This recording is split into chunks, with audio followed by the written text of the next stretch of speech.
one of the most influential rappers, and the fact that his run was only 2 years is pretty crazy. Watching him blow up was a wild thing, and I think the documentary did a great job of painting that. I think it did an okay job of painting his life.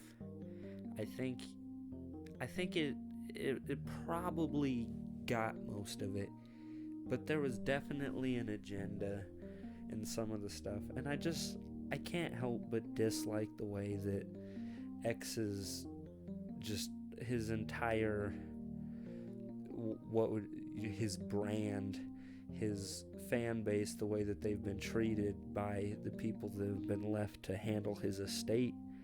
I don't think it's right. I think some people are okay with it because they really loved X, but there's a lot to think about after watching this. And one of the lines that really hit me was from X's mom when she said that he was my practice baby.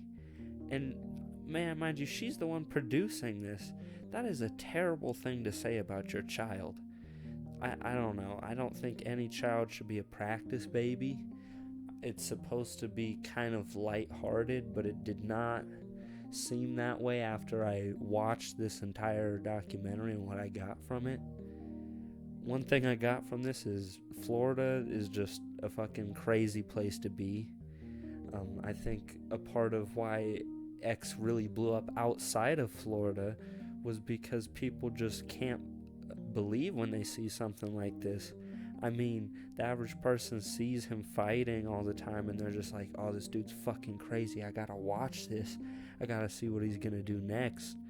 And it's an easy way to go viral, and just seeing these clips of him, it's like he had a very good way, a strategy for marketing himself, but it kind of took him down at the same time. It's the live by the sword, die by the sword kind of thing. And I think X even knew that towards the end of his life, that his karma was too much for him to handle, and he deserved what he was going to get. He seemed to echo that constantly. And it's just sad to see because, people really idolized him. I mean, he literally says in the documentary he wants to treat his fans like they're a cult. He has a cult-like influence over this young generation. And if you look at these videos of the kids moshing, it's a bunch of lost people.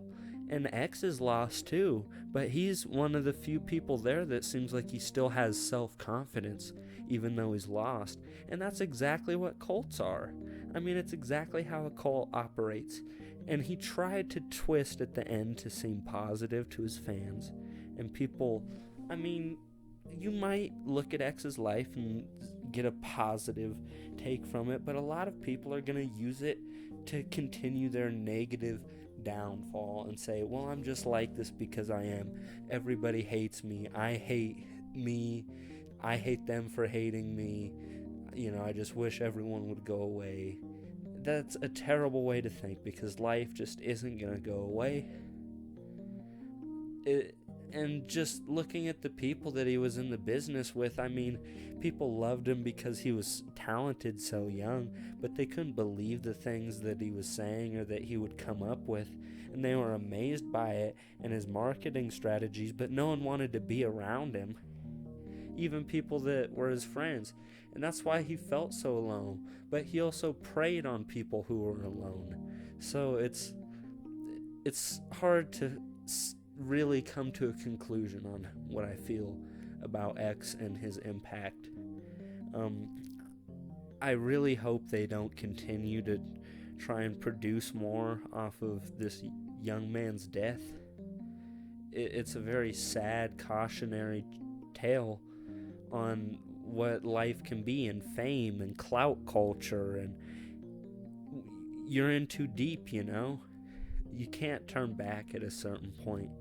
I think we, as a culture, as a music culture, is just a world culture, social media culture, American culture, we need to readjust how important the intention of other people is to us. and how much we care about the impact of other people's attention, because I think this documentary did a very good job of painting the idea that I've been seeing for a while, that people don't care. All attention is good attention, and attention seems more valuable to people than life and prosperity, money, success. They just want people to know who they are. And on that note, that is some of what I took away from the X documentary.